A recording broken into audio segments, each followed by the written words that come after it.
Yes, magandang gabi mga binabahal ko mga taga-subaybay. Eto nga, yung mga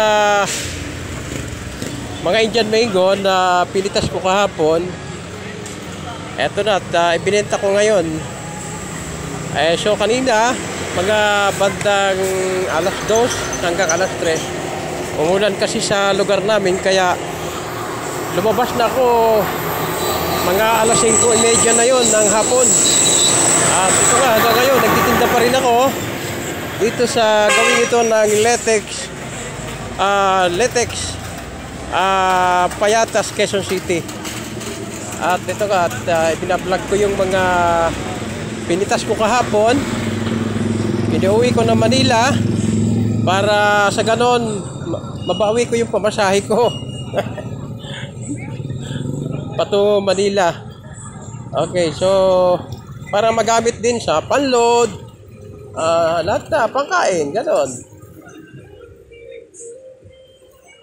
So araw ngayon ng Lunes, medyo matumal-tumal ng konti.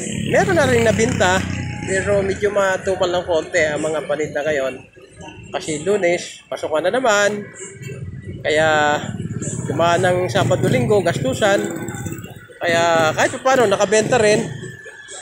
Ito nga, yung dala ko kahapon na Indian mango. Ito na lang ang natira. Yan na lang ang natira.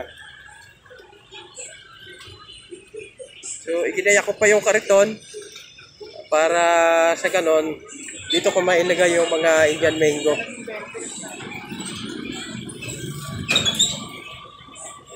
So, ang oras, alas 9:20 na ng gabi.